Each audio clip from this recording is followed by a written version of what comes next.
Welcome everyone to another amazing edition of an educated discussion. I'm one of your hosts, Elmo, alongside virtually with Felipe. And today we're going to be discussing The Last of Us on HBO, which you would be the first of us to be listening to this podcast if you have so graciously downloaded it after such a long hiatus.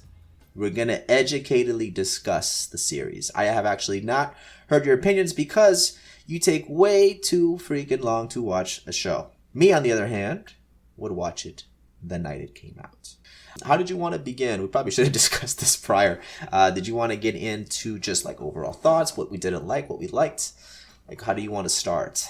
Because, again, the very first episode left a good impression in our minds. We appreciated some of the extra scenes that they added and things like that. So how did you want to begin? Let's talk about the positive, because it's usually a little harder for that to eke its way in my very critical brain. Right, And yes. you being the Sony pony, a self-described Sony pony, I think this is where you will shine.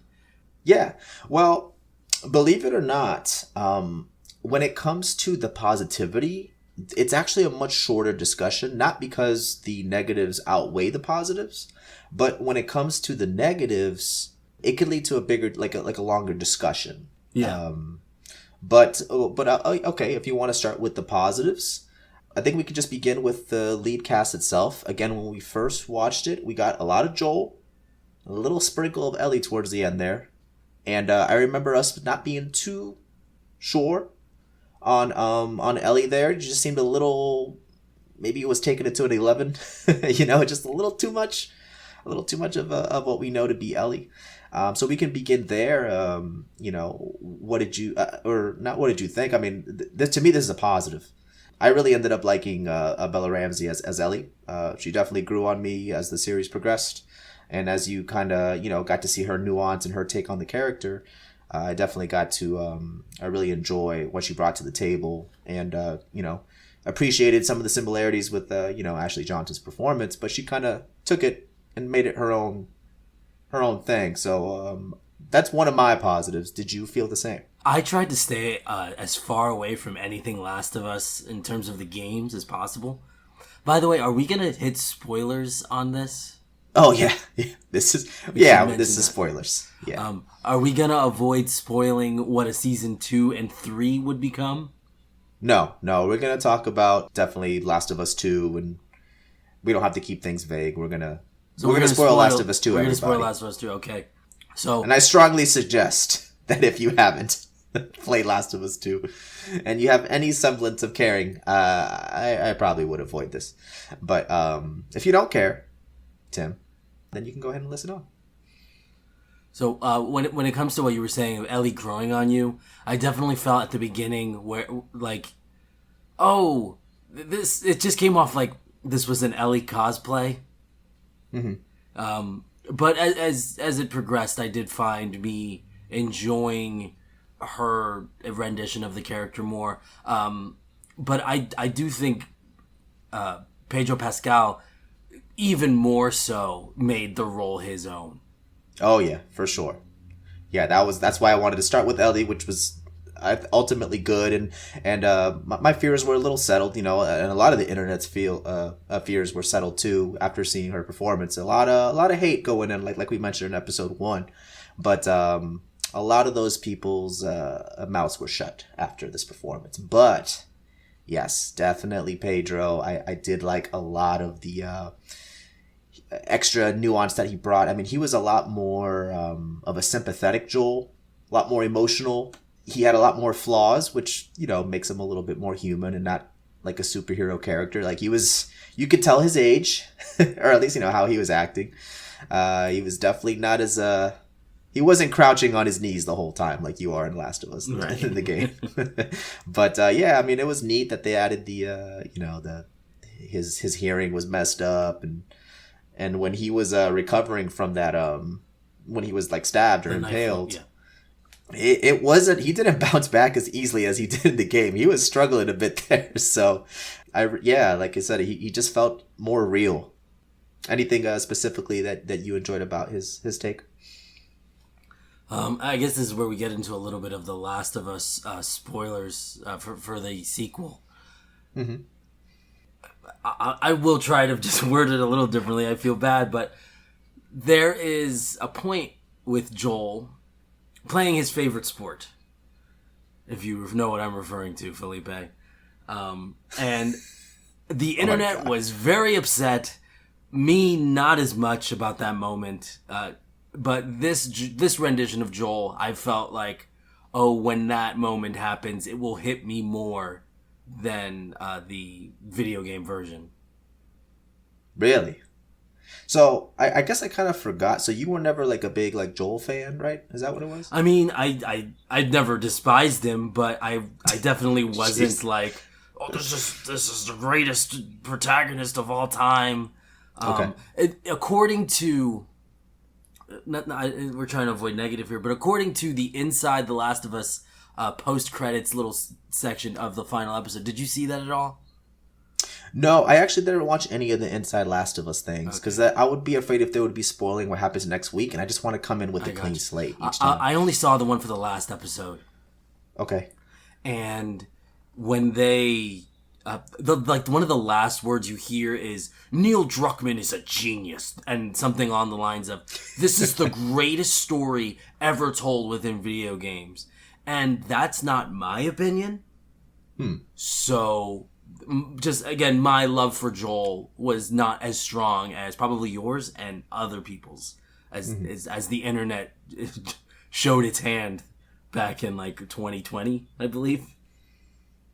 Yeah, I mean, look, I love the game. I mean, I'm a bigger fan than you are, and I think that's safe to say when it comes to The Last of Us, both 1 and 2, and probably even the show when we come down to it. But to say he's a genius, I mean, I don't know about that. It's a fantastic story. I love it, and honestly, what carries it is the performances of it, not so much the actual storyline. You know, it's fairly straightforward.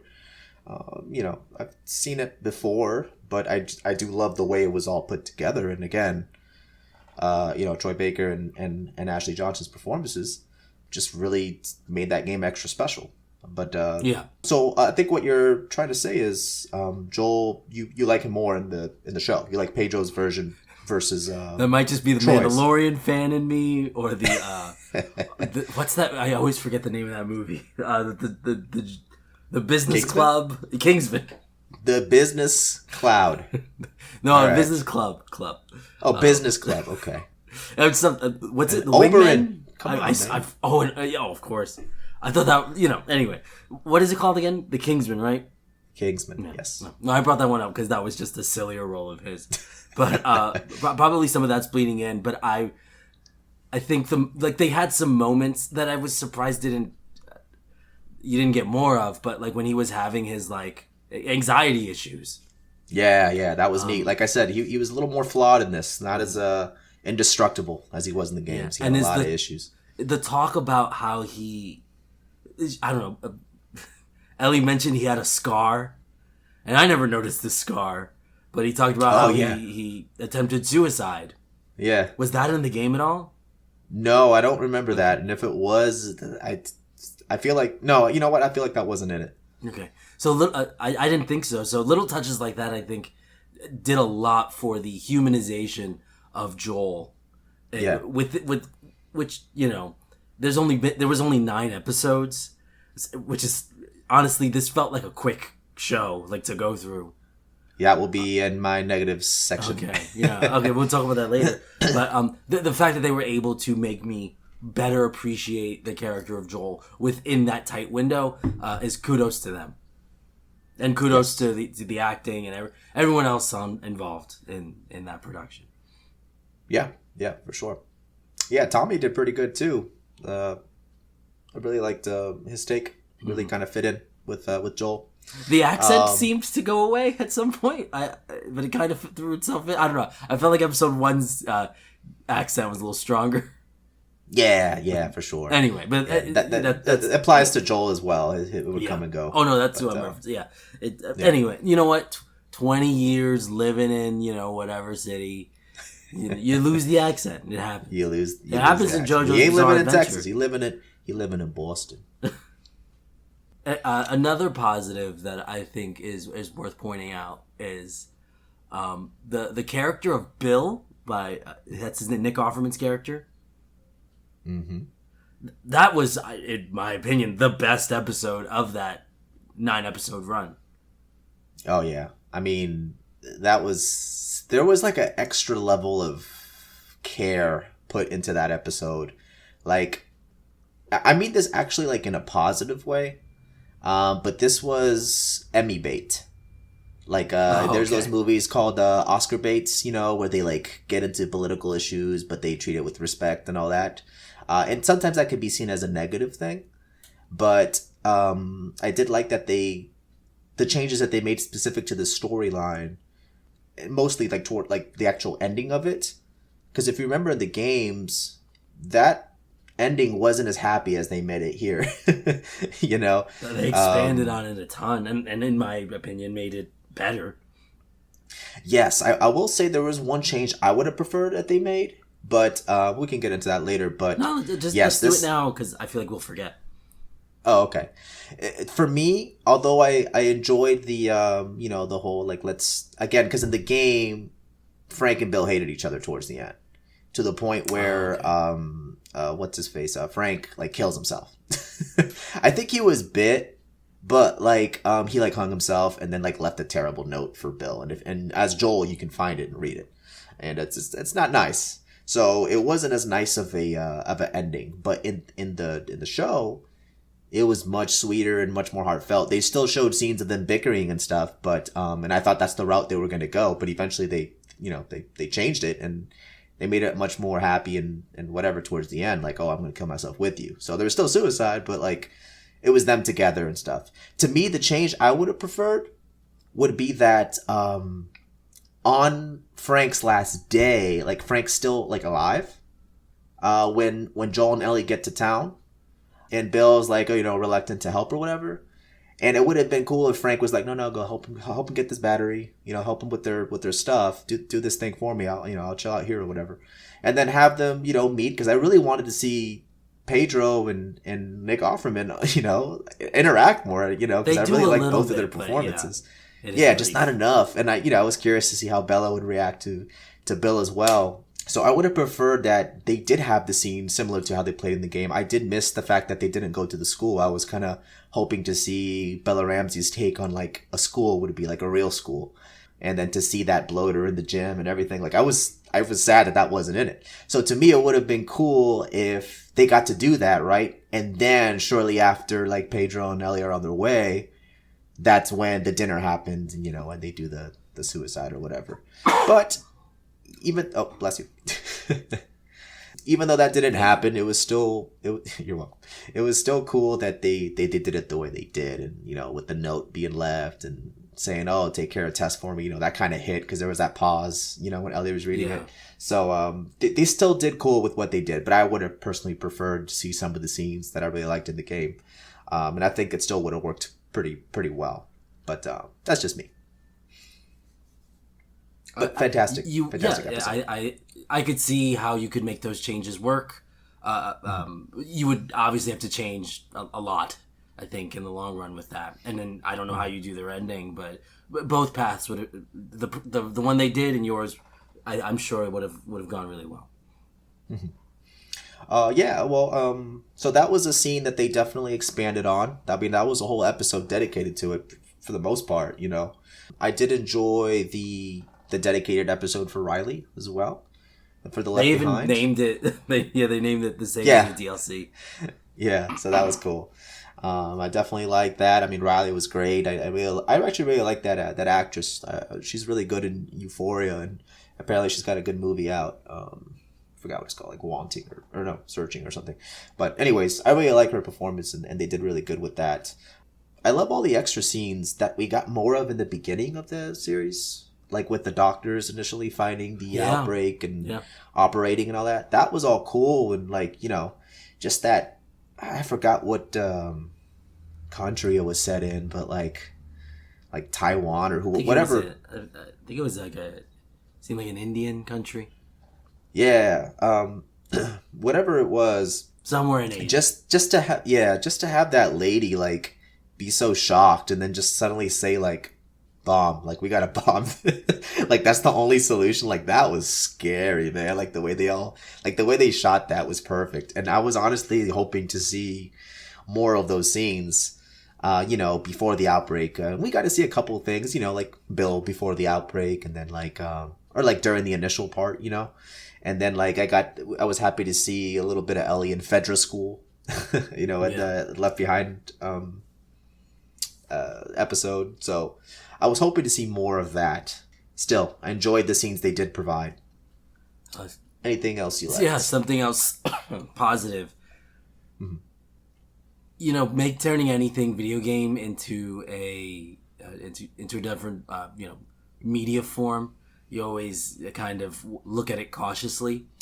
Mm-hmm. But I was really like happy that Troy Baker and Ashley Johnson.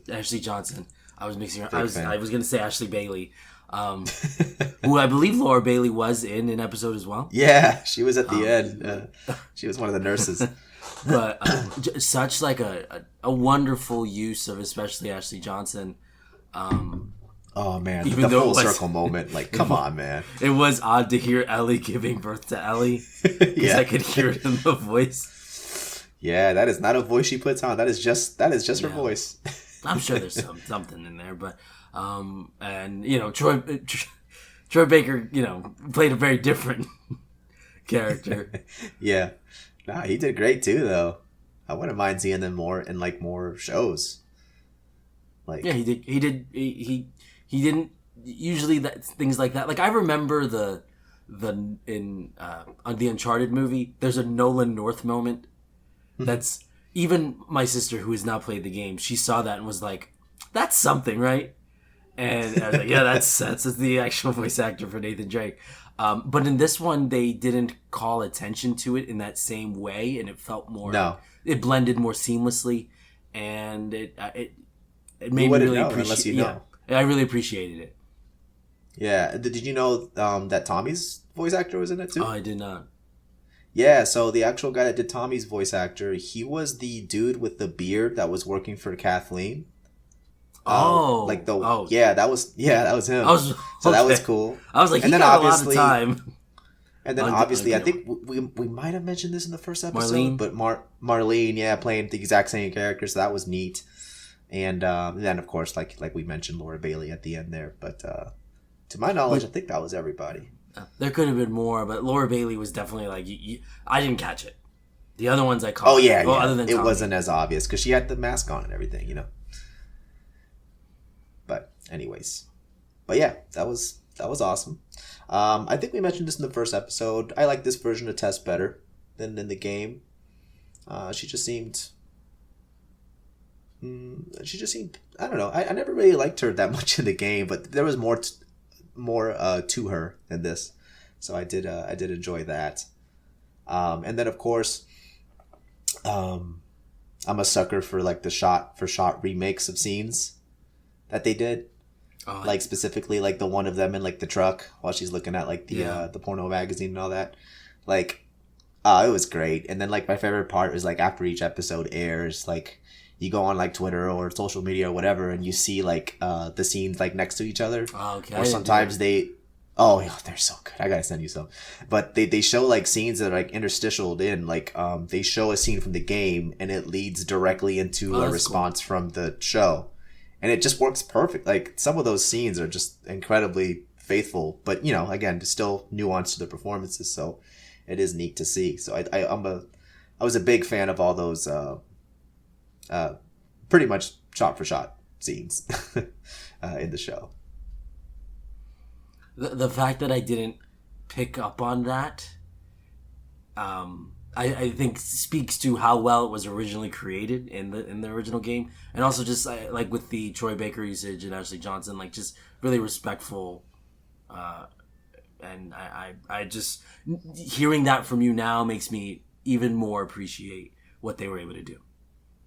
Wait, so did none of the scenes stick out to you? It's like, oh, that's exactly the ones from the game. I mean, moments for sure, but I don't know about specific scenes. You'd be surprised. They did really well with certain ones. There is a major glaring issue from one of the scenes.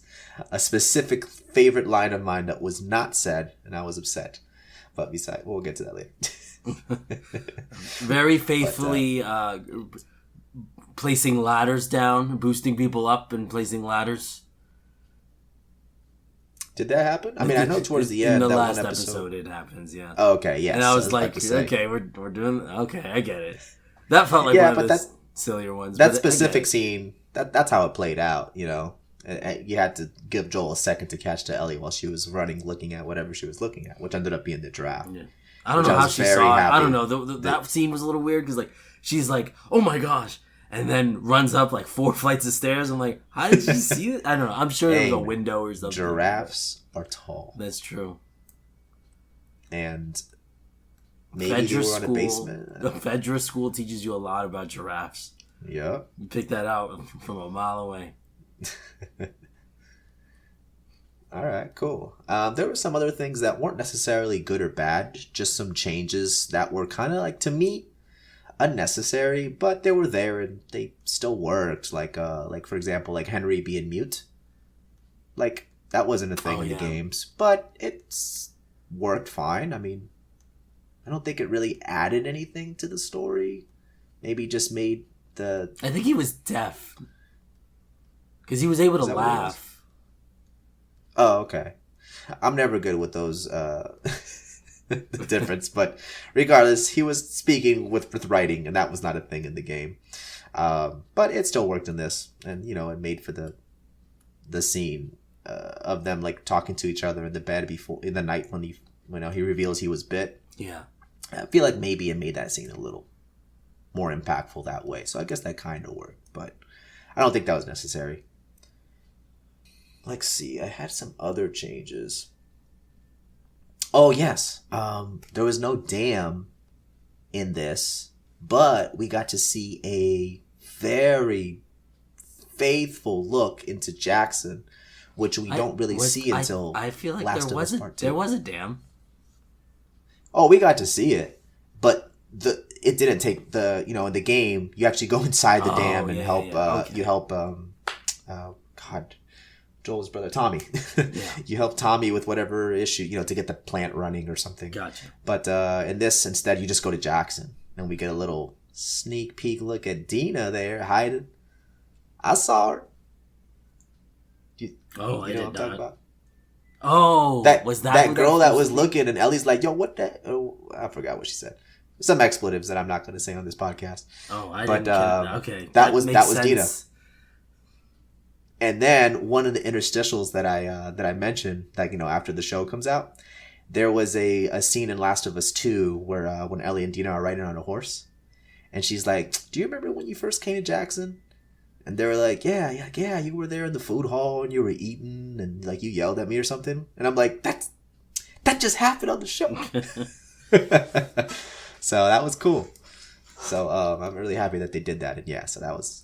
Whether or not they keep the same actress they got, I mean, she was obviously in the shadows. But if you actually look at the actress they got, I mean, let's just say Ellie won in that relationship. I mean, I guess she did already, but so we'll see. I mean, the actual, I don't know if she was the voice actress, but at least the face model for Dina is very into the games. Like, she would stream her playing it and stuff. So yeah, I've seen those clips. That's awesome. And then her and like Abby's face model met up and did some content together. That was cool.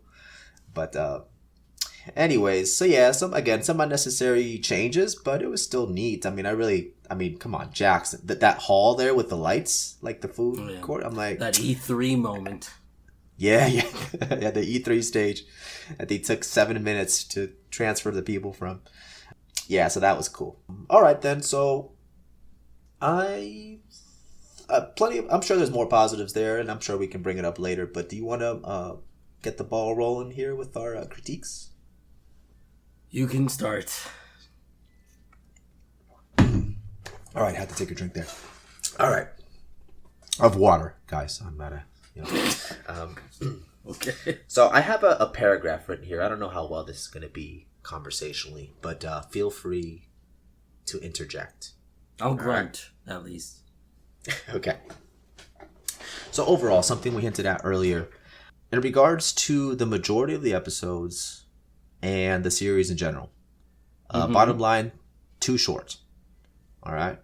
The that very first episode, it kind of set like an expectation of like a slow burn.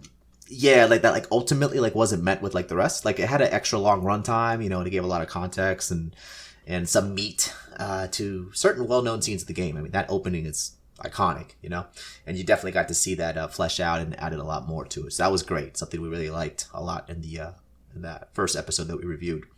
But the most of the rest of the series, it just felt like kind of rushed. Like those 2 episodes that we mentioned, like Bill and Riley, like they obviously focus a lot specifically on that, and that was great.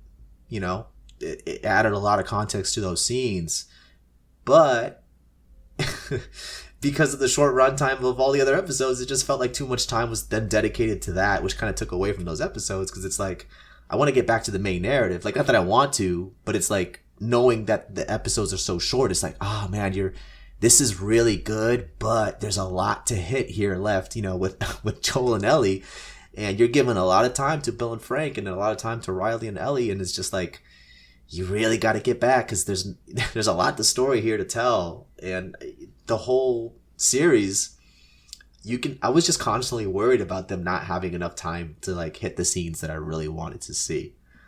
I don't know if you felt anything similar. But Again, this is kind of why I wanted to stay away from anything Last of Us until I had finished watching it, because then I feel like I would... I understand what you're saying, and I felt it, but I don't think I felt it as strong, just because I think you've played it more recently, have it more ingrained in your brain, and I tried to take it... I don't mean this in a negative way, but I tried to take it a little more for what it was.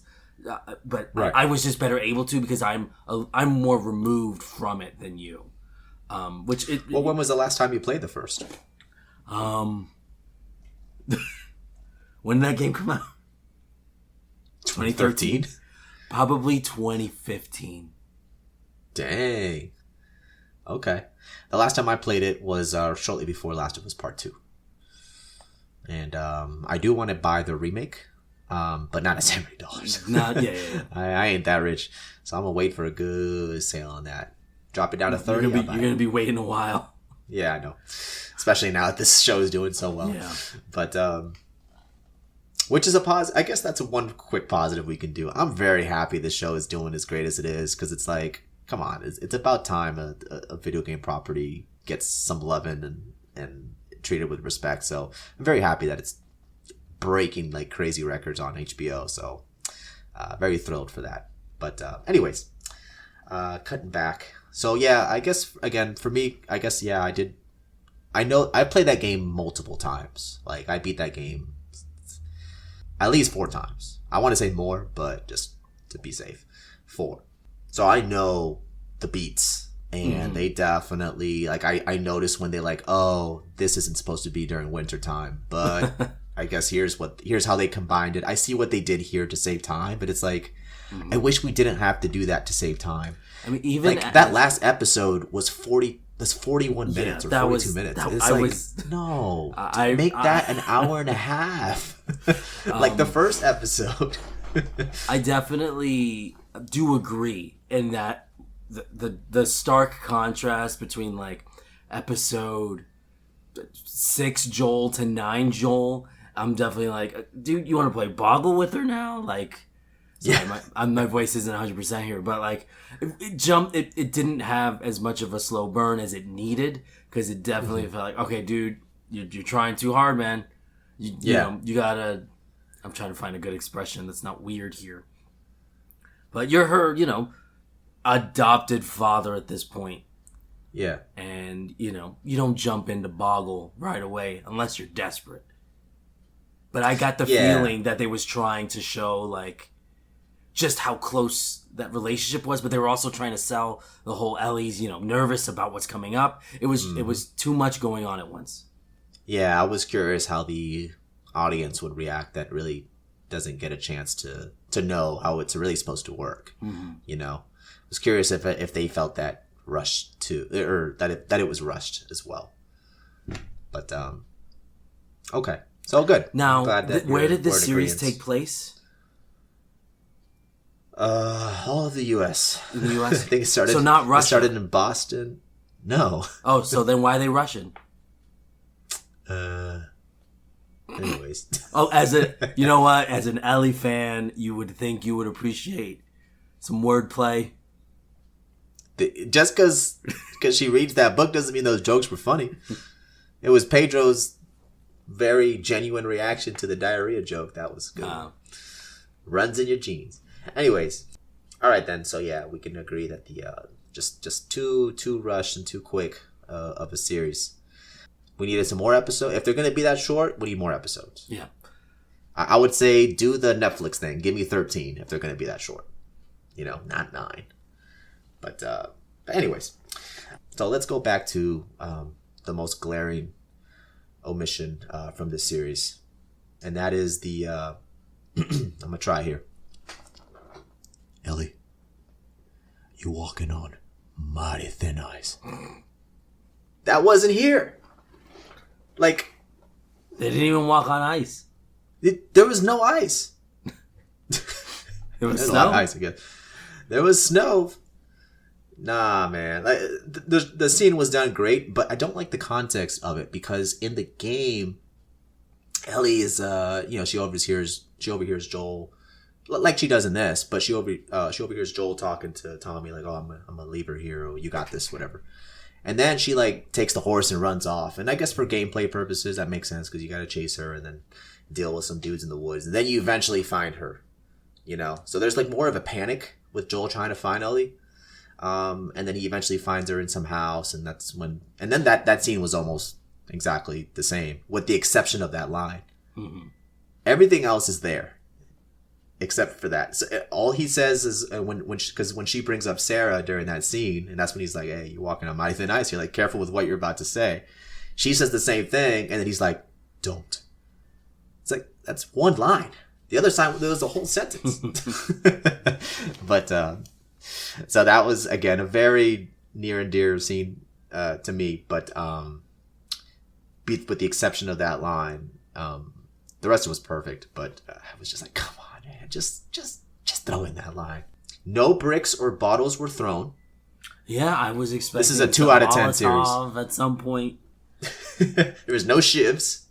There was no flamethrower. No, I don't need the flamethrower. But... Yeah. Throw a bottle once. Just throw a bottle at somebody. It could have been like the simplest thing, or even just throw a bottle somewhere else to distract somebody. To just something. I guess this is where I could segue into my major issue. Okay, here we with go. This show, okay. It's just okay.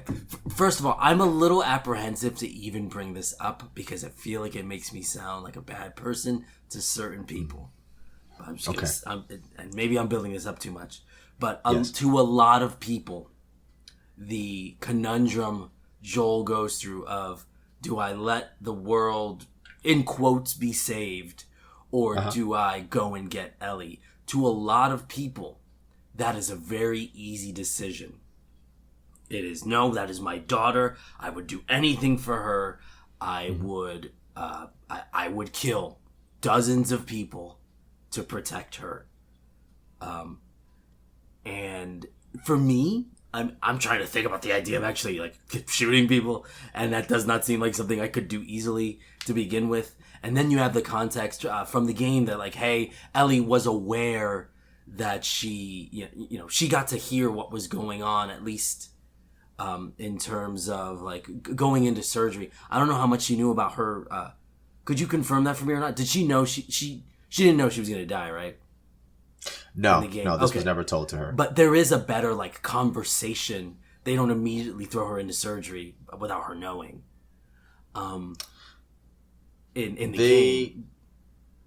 Yeah, it kind of cuts. So in the game, it's very similar. Like the only part I don't remember exactly is how Joel becomes impaired. I think it was a similar, like a flash grenade or whatever it was at the end, and then he does wake up in the. Yeah, but we have this world that they were able to go across states, and the amount of not walkers, but the amount of infected and clickers and bloaters they ran into, it was pretty minimal. There were episodes without any at all. So when you set up your narrative that way and you don't give that extra context, it makes it seem like, everyone's kind of got it figured out. We've got a bunch of like little towns here that have got it figured out, where the infected, at least from what we're shown, the infected are not much of a threat. Obviously the people are, and that's always like the zombie film or show the trope cliche. Yeah. It's like, it's the people that are the problem.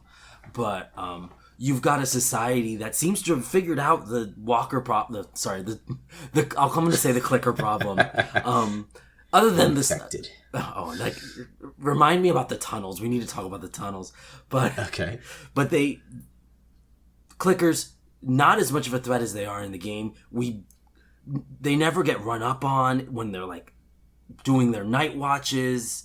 Yeah. So we've just got a world where it seems like, hey, the clickers aren't as much of an issue. We've got a situation where the Fireflies are not telling Ellie at all. Like they're actually making it seem worse. So the whole idea of like that conflicting moment, I went back and I hope I'm making a point here or making it make sense. But I actually went back and watched The Last of Us ending after from the game after I watched the show, and I felt like the game was way stronger because you see that the world is in a worse shape than what this show showed off, and it is the Fireflies are a little more on the good side. They still suck in their own special way, but so the problem that Joel runs into of like the moral compass you have to weigh. I don't know if that's the expression, but he has this heavy decision he has to make of kill dozens of what are really innocent people in this context, or save his like surrogate daughter. In the show, it doesn't seem as gray. Where in the I watched the game ending again, and I got goosebumps. I'm getting goosebumps talking about it now. Like that ending is incredibly strong, and I don't think the show was able to match that because of just the state the state of the world that they laid out. So a cure doesn't seem as great. So it seems a little more like it's an like easy Jackson choice. seems fine. Yeah. Yeah, actually, that's very interesting that you took it that way, because I actually did have one of my notes here that I have. I guess I'll say quickly what my note was, but it actually kind of melds in perfectly with what you're saying. So definitely one of my notes is not enough infected by a long shot. And but it is an interesting perspective of what you said. It's like, well, it's like, do you really even need the cure? Because it's like, there's infected, obviously, in like those really crappy, just like who wants to live there, Boston town, but it's like Jackson looks good. The area, these Indian people are surviving just fine in a cabin, the resort. Yeah, they're eating. I really enjoyed, real quick. I really enjoyed them. I could have gotten more of them.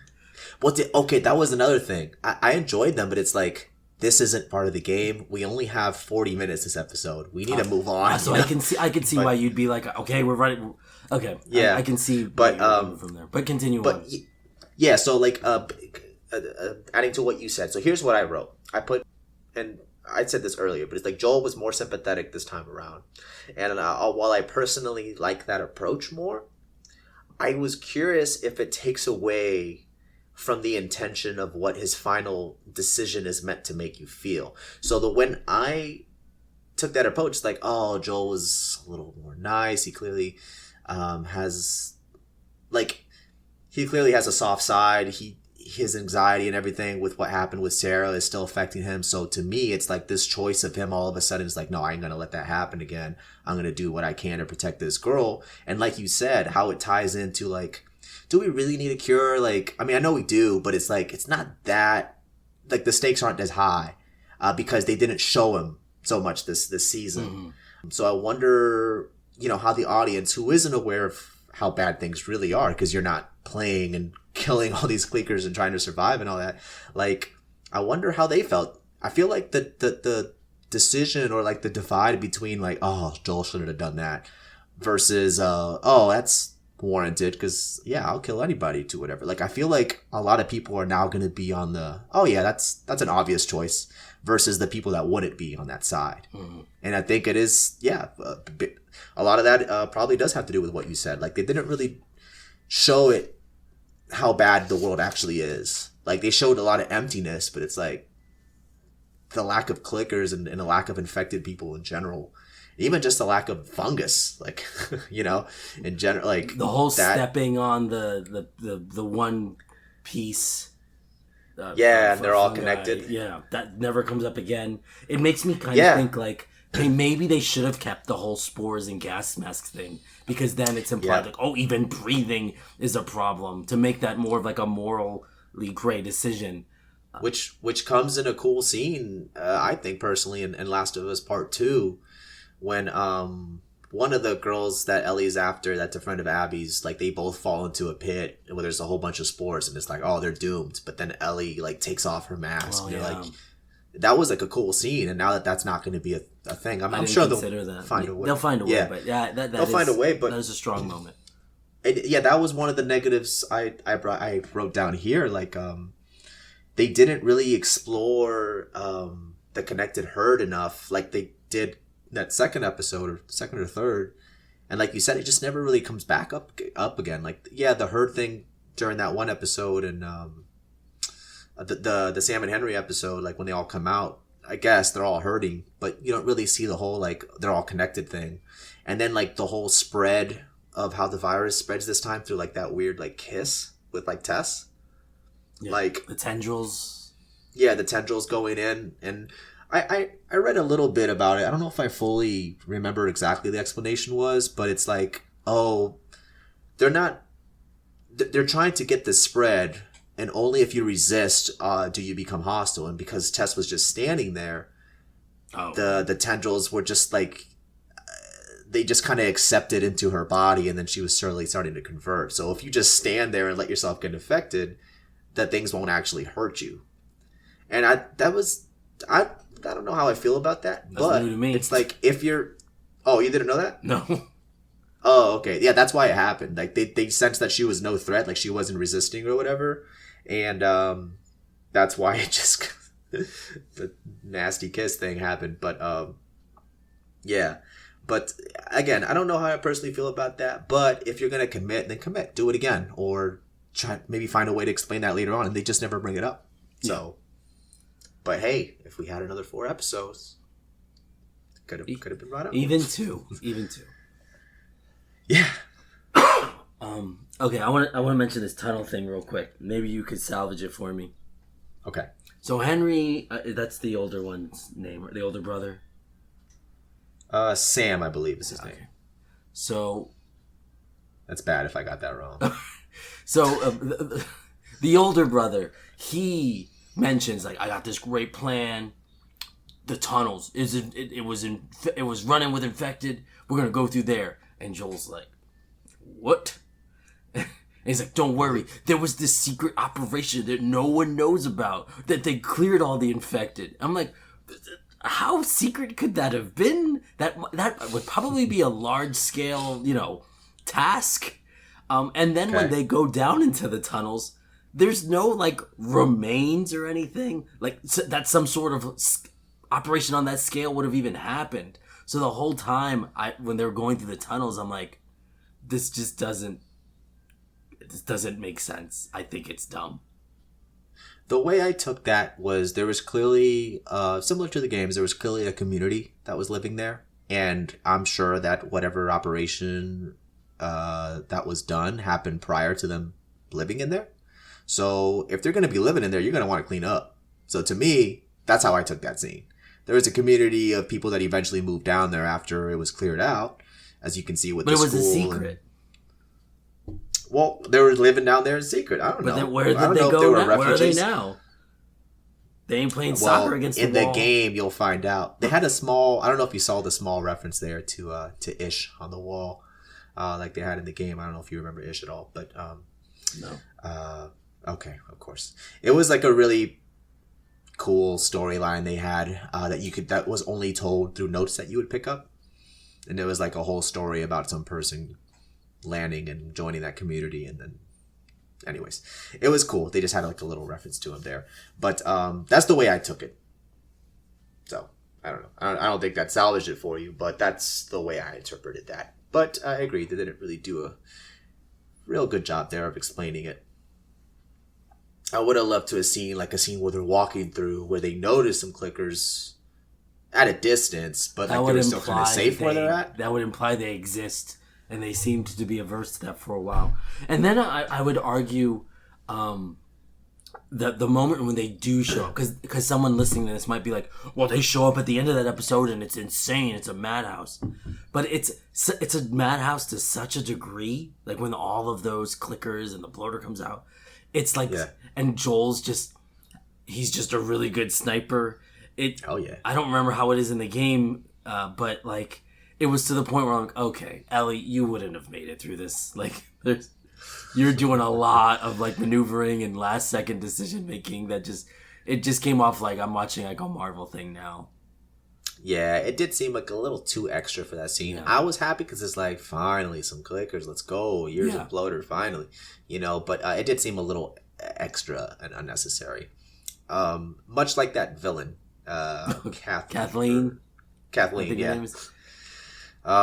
That was so unnecessary. That was one of those changes. Like, she was never in the game, and I guess they needed to give a face to the people that were after them there in that episode, but it's like, you didn't really need to. You could have just said it was, I forgot if in the game if it was Fedra or I don't remember. Well, but which kind of runs into another problem I have with this show is they do a lot of, like, I teach a class that heavily focuses on writing, and one of the lines I try to tell my students the most is show, don't tell. Don't just say, and Joey was happy when he saw the ball, like something dumb like that. Like, show that excitement. Like, how can you extrapolate and expand upon that feeling of him first seeing the ball? So what they do is they say like, oh yeah, Fedra was bad. They were sexually assaulting people. It's like, yo, that's a big not accusation. That's a big thing. So, and like, that's supposed to rationalize Kathleen and make this a little more interesting. I don't know. Yeah. And then like, there's this point where like, Joel's like, we did a lot of bad things. And I'm like, like what? Like, you're telling me, but like, Joel seems way more sympathetic in this version. And when you're not showing him, every time he kills someone, other than the ending, which is like a weird montage, but it's always in like self-defense. Yeah. So this idea that he's like this, he has this bad reputation, and Maria, Tommy's wife, is like, you don't know that guy, you gotta be careful. I'm like, yeah. I mean, shut up. What do you know? I just think, okay, I can kind of see where you're going from there. That can technically also apply to the games, because he also, I guess in the games it's a little trickier because you're actually doing a lot of the killing when you're, trying to kill people, when you're like choking them to death and shivving them and stuff. But if you remove those gameplay sequences, you can technically apply that to the game. But my counter to that is, you see how brutal he is when he's trying to find where Ellie's at, with those two people. Yeah, that's not self-defense. That did defend it a little bit, but like, how else was he gonna find her? But then, like, and also a similar scene, when he realizes that that there's a trap set up, when he sees that person like asking for help, he's like, hey, buckle up, this it, he ain't hurt or whatever. And then she's like, how do you know? He's like, I've been on both sides. Like, that's a quick little throwaway line that was also just in the game, and it's like, oh, okay, so he's clearly done this before. I agree that they could have used more scenes, especially with the show, again, because there's less gameplay of you doing these terrible things. I agree there could have been more, but I think people would get it, with especially how he reacts to those two people who are trying to find Ellie, and then of course just how brutal he is at the end to both during that montage, and also just Marlene at the end. He's like, you just come find her. So what did you think of that? The bop was a shot. There's a gunshot. Yeah, I did. He didn't bop her on the head. What did you think of I am referring to it as the Call of Duty sequence. When he just the montage, just of him going down through the hospital. I thought that would have been a good moment to like show the brutality, but it just happened so quickly, and you have that rush of like that Joel's kind of in the right here, more so than in the game. Because I remember just personally a really strong moment I will never forget. They want to call Neil Druckmann a genius in the inside the Last of Us ending. When I had to shoot the doctor in the game, like I hung on that for a very long time. Right. And I was like, how do I not kill you? Like I tried to figure out ways to do it when I first encountered that sequence. And same here. It's just, I guess we needed a longer episode. It's just, there wasn't as much weight to that process. And I thought there would be a little more with that doctor, considering the implications that come from it later, and maybe there's a point to that. It's like, oh, it's just he's doing it quick, like that's how merciless he is. But there was no impact to him. Like there was no like, I don't care. Yeah, and again, what you're saying, it comes down to our issue. Is like you said, it just wasn't enough time. Like there was not time for that montage to build and see the effects of it and to show the brutality. Like, you saw the brutality of him, just like people obviously surrendering and him just still killing them. It was still there, but it's definitely more impactful in the games, like you mentioned. But yeah, I was also expecting a little bit more to that doctor. Like I was maybe thinking he would like pull down his mask and be like, hey, we're here trying to do this or whatever. And then he'd be like, I won't let you. And then have him get killed. But no, it was just so quick because there was no time. Mm-hmm. The last episode being the shortest was an interesting choice for sure. Yeah, I couldn't believe that. The whole time I was worried. I'm like, are they gonna have enough time for this freaking giraffe scene? And they had it, and they nailed it. But it's like to fit that into the last episode when there's so much going on in that last episode too is just like, oh, come on, man. But oh well. So that's. Was there anything else you wanted to mention? Because I think we have definitely gone over our intended time. We said 30 minutes beforehand, but we knew we would go beyond. We thought you had mentioned 43, and I'm like, that sounds about right. I guess really those are the strongest points that hit in my head when it comes to negative. The rest would just be nitpicking, and that doesn't feel like a productive conversation. Yeah, exactly. So I guess we should probably just wrap it up here with our overall thoughts. I think ultimately, although the show was too short, you know what we can do? We can try to predict a little bit of season 2. But I guess we'll finish this season 1 review here. But I think ultimately, although it was too short, I think they did a really good job with the time that they had, and I guess the fact that they didn't have enough clickers, maybe with the budget that they had, I think they still did a really good job. I thoroughly enjoyed it. As you could tell, I'm a huge fan, so I was very worried that they would screw this up. Although a lot of that conversation was, a little, like you said, nitpicky. They didn't screw it up. Just a lot of things that, as a huge fan, I was interested in the choices and would like more of. Because they did so good, I want more of this. But it just wasn't enough. And I guess that's better than too much. But still. Actually, no, I think I'd just rather have too much. But anyways. But I think overall, I really thought they did a great job. I'm very happy with how it ended up turning out, considering other video game adaptations and just other adaptations in general when it comes to adapting a book or a YouTube skit or whatever. I think they did a really, really good job. Are we going to score this? Yeah. I'll let you say your overall thoughts, and then we'll both give our scores. Okay. So, some really good highs, some frustrating, not lows, but disappointments. Declines. There were definitely some disappointments, but they make up for it a lot with what we mentioned in the positives. Honestly, I can overlook a lot with the way that they paid respect to Ashley Johnson and Troy Baker. Oh, what a scene! Which I guess isn't really fair if we're looking at the show from like if there are people who maybe don't know the game. So if I'm looking at it from that perspective, that it was done tastefully, and you wouldn't know that they were in it anyway. They were just good actors playing good roles and doing it well. So if I'm looking at it without any sort of nostalgia or bias, this was a good season of The Walking Dead. Oh God, that's not the best. Okay, sure. I guess Walking Dead was actually pretty fantastic at one point. Seasons 1 through 6 were amazing, and I liked 2 despite all the negativity against. I didn't. I was about to. That would be my contention right there. Season 2, little Sophia, come on. All right then. Do you want to give your score? I want your score. My score, out of my patented, I copied this from my GN score of out of 10 with 0.5s. I'm gonna go ahead and give this 8.5 out of 10.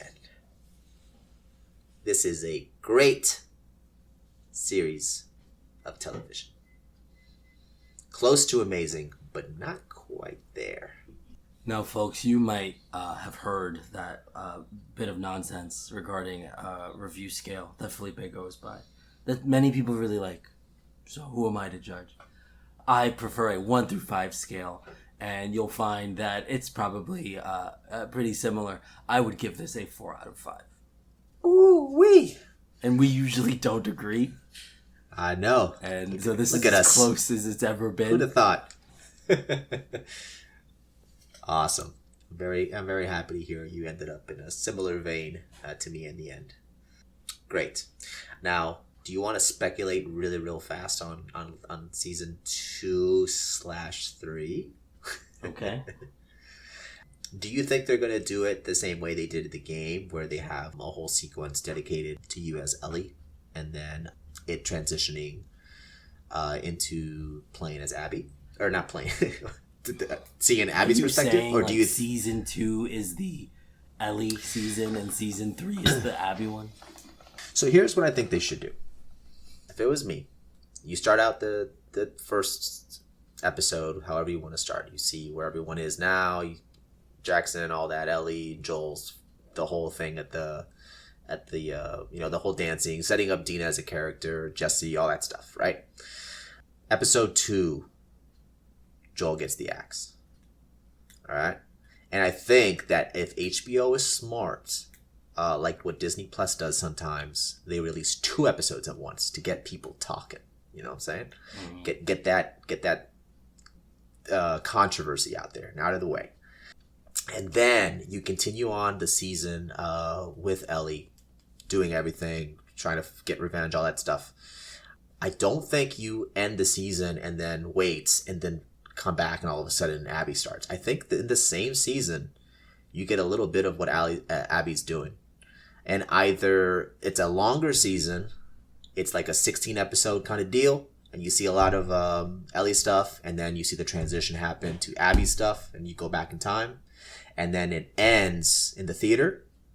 So it finally catches up where it like ends in the theater. And then when season 3 begins, it's Ellie and Dina living their life, and then she has to get back to it and continues on the story that way. What you think? And it can be a shorter season on the season 3, because obviously after that part in the game, it's technically like a really long epilogue. So it can technically be now what Last of Us was. The first season, like a solid 8 episodes to finish up that story. I think that would be the best way to do it. Now that we're heading into like direct spoilers, one problem I did have with this show, which is not the fault of the show at all, is I don't agree at all with Ellie's decision post-farm. Oh, I know. And so the whole time I'm just watching, and there's a part where he's like, "I just want sheep on my farm," and I'm like, "Well, Ellie, you're gonna have that and screw it up. So screw you." That was some fun. Yeah, obviously we can get into all the crazy details, but that was some fun little foreshadowing too that they did. There was a lot more of it too that I would call out to my wife when we were watching the show, but that was fun. I don't love Ellie as much Oh, after I know. part two.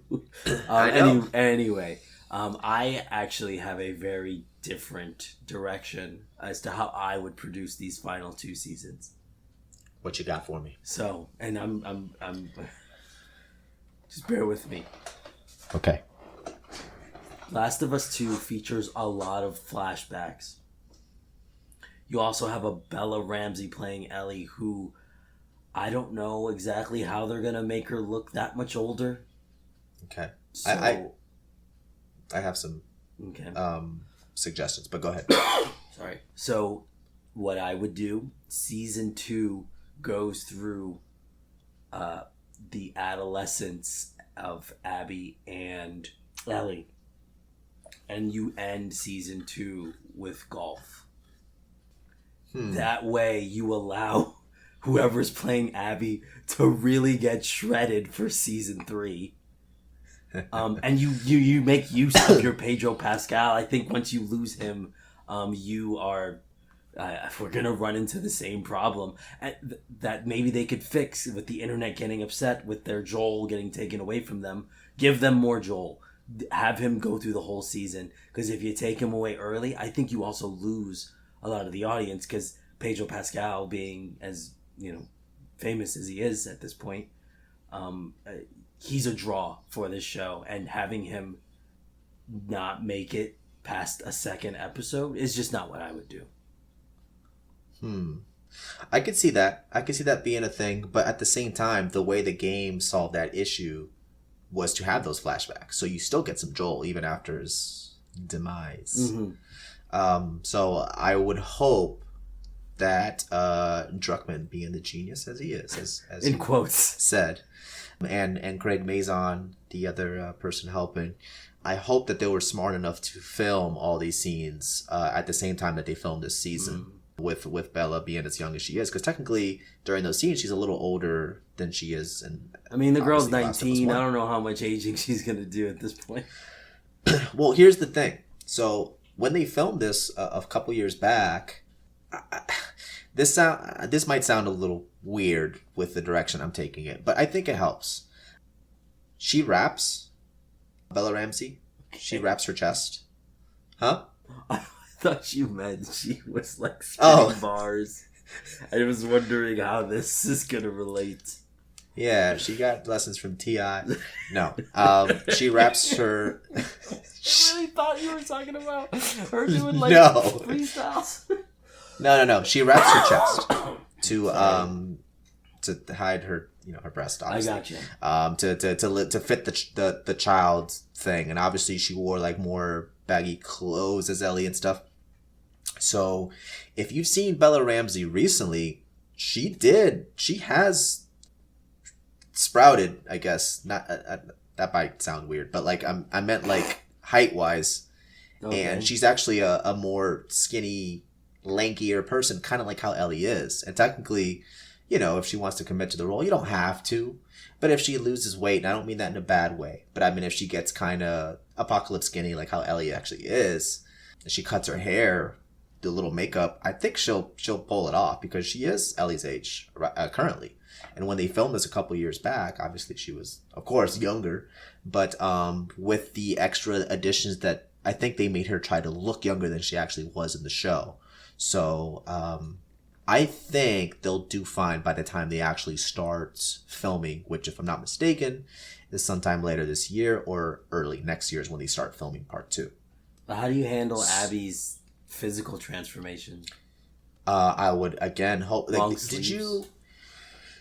did you see the that thing that I don't know if I forgot if we mentioned it in the first episode, but when there was some girl that like followed Neil Druckmann and the show, and they followed her back, and this girl looks like Abby. Randomly, out of nowhere, this one actress who's hasn't been in much stuff, but is still an actress. She all of a sudden followed Neil Druckmann. She followed, I believe, Craig Mazin, who's the other director of the show, and she followed HBO and like the Twitter version of The Last of Us show or whatever, and they all followed her back, like randomly, all at once. And this girl looks like Abby. Okay, so I think they already casted Abby, and if they were smart, they also filmed the scenes of Abby younger already. And she has 2 years to bulk up. That's a lot of work. Yeah, hey, a lot of pre-work. Don't forget that Neil Druckmann. Oh, he's a genius. Is a genius. Often. No hate towards Neil, by the way. It sounds like we're bagging on him. It's a funny line. That's all. You need to watch that inside the last, just that last. I think 20 I need seconds, to see it. Yeah, because it definitely. I was like, okay, calm down. Here's what I found. Oh, sorry, my watch found something. Okay, all right. Yeah, I mean, we'll see what direction they take. That's an interesting perspective. I think the way they did the game worked, but obviously they're clearly not afraid to make changes. So I guess we'll have to ultimately see what they do. Hopefully we start hearing casting rumors soon and everything. But I guess we'll find out in a couple years, unfortunately. But I think if they continue on this path, we'll be in for a good series of TV. I am curious how the audience will react, though, because gaming culture freaked out and was stupid. I'm curious how general audiences will react to all the crazy events in The Last of Us Part 2. So we'll find out, I guess. Real quick, let's just put it on the air. Okay. I ran into a theory, and reading back, we'll talk about this in our next Last of Us related content. Okay. Felipe, I did some reading, some going back. Manny, Abby's friend. Yeah. Bisexual. What? I want you to look into that. There's a note that he receives, and then he takes it away from Abby and doesn't let you read it. And I'll tell you what, is interesting theory. Huh. Boy, bring that up to me next time you find it. That's cute. All right. Sounds good. Yeah, definitely. All right. Felipe, thank you for joining. That's the way we end. That's the way we end the cast. Thank you so much for remotely joining me. Oh, my voice. Yeah. For joining me remotely, and everybody else. Thank you so much for listening, and we hope that you. What do we want them to do? No. One thing. If you made it this far, comment parentheses clicker noises in the in the comments. Okay. And then me and Elmo are going to say what we think you should do, and then after we say that, we're both gonna make our best clicker noise, and that's how we're gonna end the cast. So Elmo, I'm sorry, what were you saying? Everybody, there's something we need you to do. What we need you to do is keep it educated. I wonder how well that's singing. Hey, you're supposed to be Buster Waddle. Right. That doesn't mean anything good. I might have to edit that out. I was trying to do Terry. Anyways. Thanks for listening. Bye. Bye.